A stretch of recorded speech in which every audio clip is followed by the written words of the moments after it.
آپ دیکھ رہے ہیں Hafiz Shabbir Ahmed TV. Please like my video and subscribe my channel, thank you.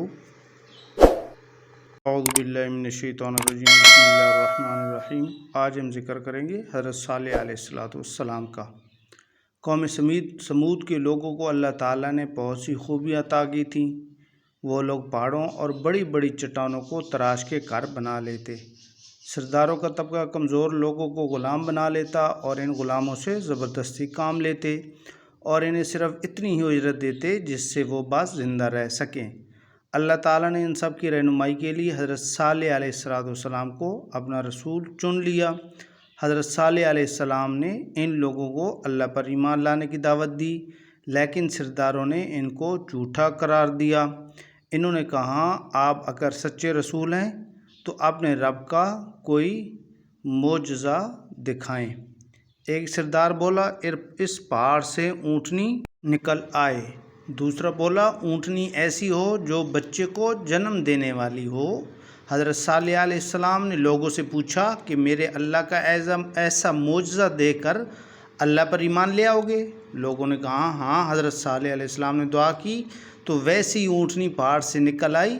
اللہ تعالیٰ کے اس معجزے سے کچھ ایمان لے آئے۔ یہ دیکھ کر وہ سردار لوگ فکر مند ہو گئے، کیونکہ اگر عام لوگ اللہ پر ایمان لے آئے تو انہیں اپنا آقا اور مالک نہیں مانیں گے۔ حضرت صالح علیہ السلام نے لوگوں کو کہا کہ یہ اونٹنی اللہ کی نشانی ہے، خبردار اسے کوئی نقصان نہ پہنچانا ورنہ ہلاکت والا عذاب آئے گا۔ اب تمہارے لیے کنویں کے پانی کی باری مقرر ہے۔ ایک دن یہ اونٹنی پانی پیے گی اور دوسرے دن تمہارے جانور۔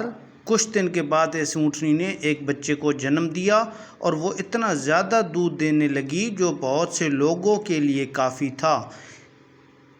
ان لوگوں سے لوگوں نے اور بھی اثر لیا اور وہ حضرت صالح علیہ السلام کی باتیں غور سے سننے لگے۔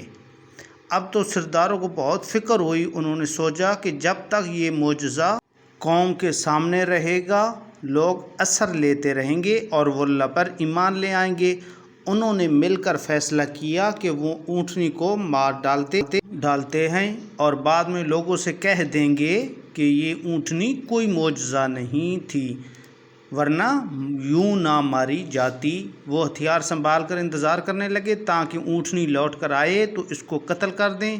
جو ہی اونٹنی واپس آئی انہوں نے اسے مار ڈالا۔ ایک ظالم نے اس کے بچے کو بھی مار ڈالا۔ پھر وہ سردار حضرت صالح علیہ السلام کو چٹلانے لگے۔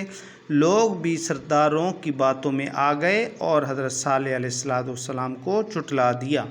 حضرت صالح علیہ السلام نے لوگوں کو بتا دیا کہ اب تو اللہ کا عذاب تم پر نازل ہو کر رہے گا، تمہارے پاس اب صرف 3 دن کی مہلت ہے، توبہ کر لو ورنہ ہلاک کر دینے والا عذاب آئے گا۔ 3 دن کے بعد عذاب آ گیا۔